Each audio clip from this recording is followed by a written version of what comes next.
So play an E chord, play an E major chord.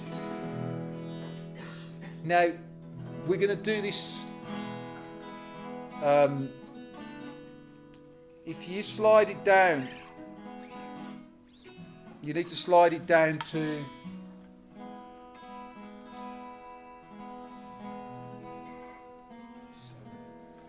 I can't count these.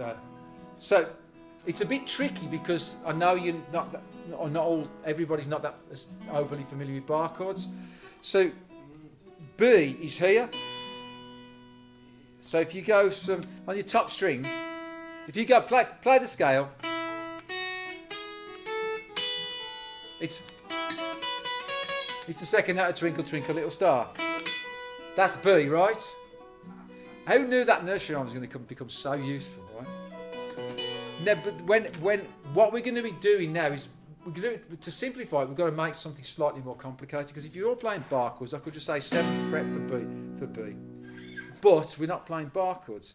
So you've got to, when I shout out B, you've got to think 7th fret for B, right? Right, because if you draw a line between the two B notes, that's where your bar would be, right?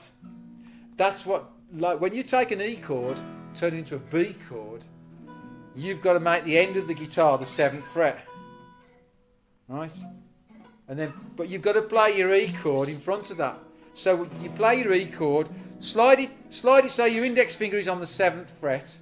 So your index finger is on the 7th fret.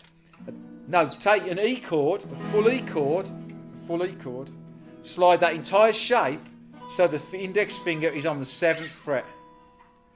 Don't play it though. I knew you'd play it. You're the troublemaker. You've got to do it. That's so you've got to move it at one more fret. Right? Now you're on the right, so you move it to the 7th, then shift it up one more fret. I couldn't do it if I was doing it 1 to 1, but because it's a group. Now the point with that is, right? Can you see? I want you to all do this now. Is that where your E form is? If you put your finger there like that, that would be the bar or the capo, which would shorten your guitar, so you would give a full E chord with the outside strings. Does that make sense? So what I want you to do is play that from the 5th string down.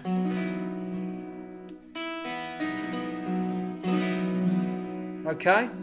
You've got to remember though to shift it up 1 fret from 7, because 7's the fret I'm going to be calling, because that's your B fret, right? Now we're going to move it down to F sharp, which is the 2nd fret. So you've got to move the shape down to the 3rd fret.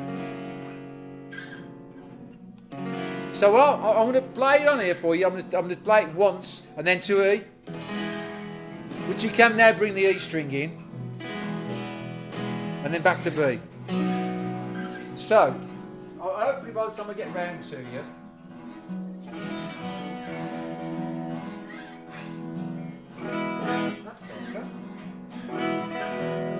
that's much friendlier. So let me play it once. So what I want you to do is hear this, hear it, and then play it. So when I come to see you, you play it. I can correct it, or you know what you're playing. So you play.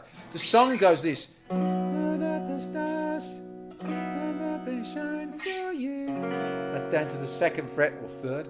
Another thing you do, and it was all yellow. Yeah, it's not right, but it's the easiest way to get into the song. Yeah.